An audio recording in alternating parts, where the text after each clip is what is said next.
everyone, so today I have a book haul and I'm so happy because I very rarely get hardback books because I read so often that I usually just get them on my Kindle, so that way I won't have a whole bunch of, tangible books and I can not be overwhelmed with the amount of books that I own.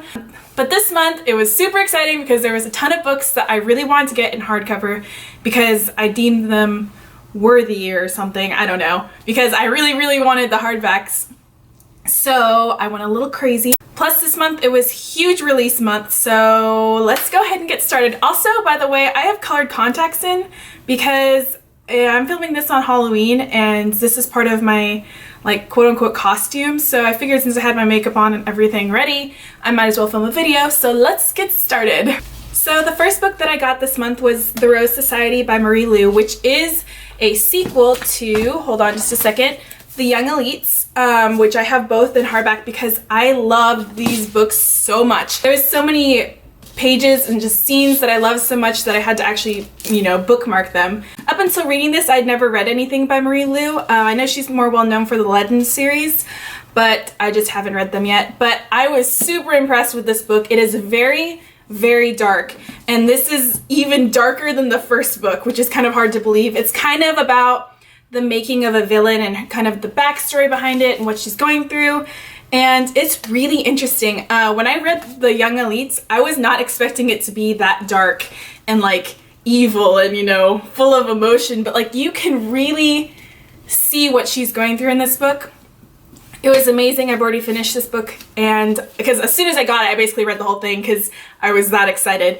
I don't usually read sequels too often just because I usually think that the first one's better, but this one I just had to read because I needed to know, and it was actually just as good. Just so you know, it was just as good. And yeah, the ending, man. If you read The Young Elites, you definitely have to read this sequel. It is amazing. The next book that I picked up is Carry On by Rowell. So while this is a separate read from Fangirl, it is kind of similar just because this is what the main character in Fangirl was writing about. And honestly, I was hardcore fangirling as I was reading this book. It just made me smile. It was great. It was a lot of fun. Since I have the hardcover of Fangirl, I wanted to get the hardcover of this book as well, and you should definitely give this a try. It's super good, and I was just squealing and laughing and just tearing up the entire time, and those are the kind of books that I love where it's just, I get so invested in them. Definitely recommend this book if you've read Fangirl, but even if you haven't, this is a good kind of introduction to Rowell's books. I would recommend reading Fangirl before you read this one though, even though it is technically separate. I just think you kind of see it more and feel it more if you've read Fangirl first. And then from one of my favorite authors of all time, is it Rick Riordan or Rick Riordan? I can never remember. But I have loved his books since the very beginning. I actually have the original cover of The Lightning Thief, which is very different from what it is now.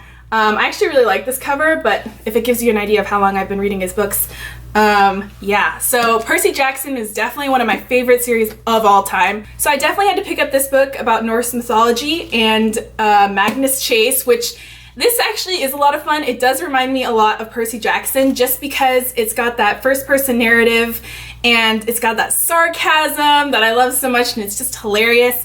And Mr. Riordan or Riordan, however you pronounce his name, does a really good job of introducing Greek mythology in general, not necessarily Greek mythology because I'm thinking of Percy Jackson, but introducing mythology to readers. And I've actually taken a ton of mythology classes, and he has it pretty spot on, even though it's kind of a little modern take on it. So I was definitely really curious to see how this one turned out, and I did really like it. Still not as much as Percy Jackson, but I definitely like this book a lot more than the Red Pyramid series. I wasn't a big fan of that one. I did really like this. It was very sarcastic, had very funny scenes. I'm probably going to have to keep on following this series as he continues to release the books. The next book is a big one. This is Twilight, except this is the version with the half and half. I don't know if you can see, there's literally a stripe that separates Twilight from Life and Death. So I actually didn't know this was coming out, obviously, until the day it actually did come out. I was actually originally going to Barnes & Noble to pick up Rowell's Carry On and Magnus Chase of Asgard. Magnus Chase and the Gods of Asgard. So I saw this, I was like, what is this? And it's actually, my inner 6th grader would have been very mad if I didn't read this. Honestly, I think my 21-year-old self would be very mad at me if I didn't read this. So I kind of had to. It's literally says Twilight Reimagined. It's very obviously similar to the original cover, except this one has a green apple. It's a gender swap of Bella into Beau. The introduction to this book is actually really interesting. It's by Stephenie Meyer, and she kind of explains what she was thinking as she was writing this book and what she was trying to do when it was the 10-year anniversary, etc., etc. This follows Beau Swan instead of Bella Swan, and it's just really interesting figuring out who's who, even though like it does follow basically all the sequences of Twilight. So it was really interesting where it was like, whoa, that's Alice, you know, it's the same character but as a male. It's just really interesting. I did really like reading this, and I kind of like the fact that you can just like flip it around and there you go. So I did really like this book. If you read Twilight, if you like Twilight, I definitely suggest reading this just because it was super interesting, and I just liked figuring out the characters, and it was just a lot of fun. And if anything, you should definitely read the introduction by Stephenie Meyer, because I think she does a really good job of explaining why she wanted to do this, the thought process, and all that other good stuff. So definitely check it out if you're interested. So now we are getting to my favorite portion, the YouTube portion. So one of the first YouTube books that I got was from Fleur the Glam Guide. I don't really like that it's a paperback. That kind of bugs me because look at it, it's like already kind of like bent and stuff. But I did like it. It did have a lot of good tips, and like, oh, I love like the pictures and stuff. Like I think that's so pretty. And let's see if I can find something else. And she does give you a lot of good makeup tips, fitness tips, cute little recipes. I haven't tried any of the recipes. I probably should. But like some of these pictures are just like absolutely gorgeous. And I love books like this because I can flip through them and get like inspiration. If you're a big fan of Fleur de Force, I definitely would get it. There are some better fashion and makeup books that are like more specific, so like just about makeup and just about fashion, that do better.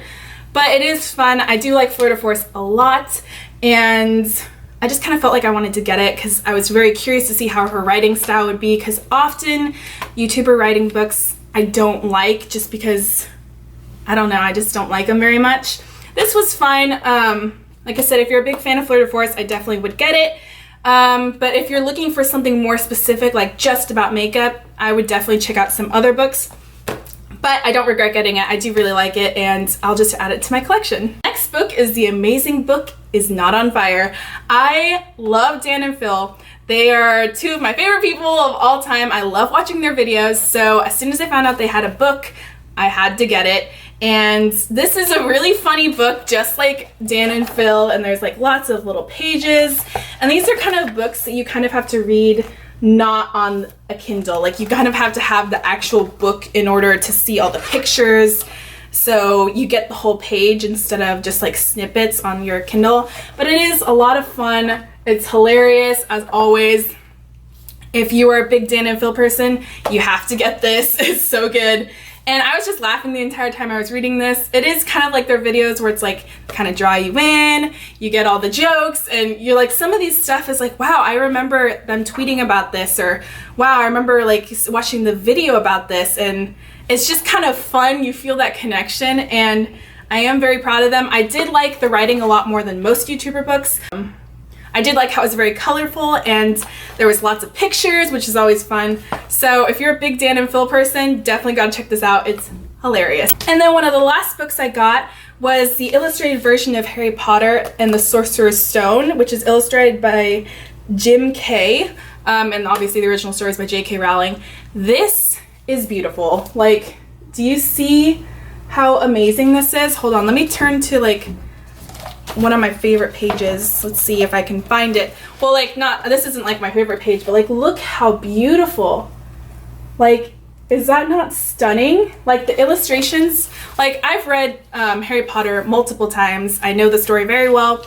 And I did like it a lot just because it's not necessarily like a new story, obviously, but you get some new ideas of what the world of Harry Potter looks like. And I just, the pictures are just so stunning. Like, how could you not how could you not love that? It's just so beautiful. And like the text will change and like the dialogues will as well. And I loved it. It was really fun just looking through and seeing what their thought processes of Hogwarts looks like. And it just gives you new ideas and stuff to think about. And it was just absolutely beautiful. So if you're a huge Harry Potter fan, definitely should check this out. At least check out the pictures, because I know the book is technically the same, but the pictures just kind of give you like a new idea, and I just love it. It's just so beautiful. The colors are just stunning. And yeah, it kind of just reminds you of why you love Harry Potter in the first place. And the pictures and illustrations are just stunning. So if you're a huge Harry Potter fan, I would definitely check this out. So that was it for all the hardcover books. Next, I want to talk about 2 ebooks that I got that I was really quite impressed with. So the first one is The King's Treasure by Carol, I think it's Vaughn, maybe is how you pronounce the last name, not really sure. This one was a lot of fun. Recently, I've been really into books about dragons for some reason, and like books involving dragons.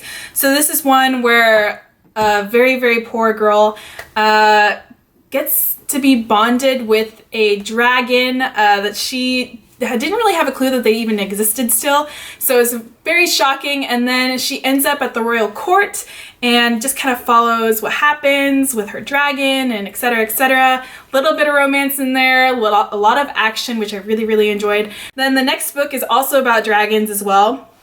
This is called Moonbreeze by Adrienne Woods, and this is the 4th book in a 5-part series. She's currently writing the 5th book.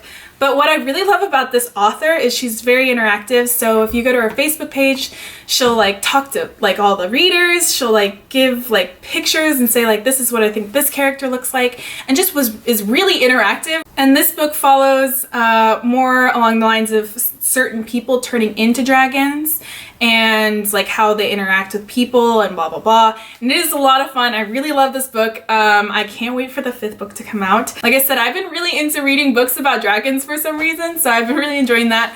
And that's really it. I did read a lot more ebooks than that, but like I said, I read so often that we would be here literally all day of me talking about books that I read. I usually try and like stick with the 99-cent books to try and find new authors, and then I'll kind of splurge occasionally on like more well-known books or books that are becoming more well-known. So that's it for this book haul. It was really big, and I have to find places for all these books on my shelving units back here, or like try and shove them in a certain area and try and make space, because I have a lot of books already as it is. I hope you all enjoyed this book haul, and I will see you in my next video. Bye guys.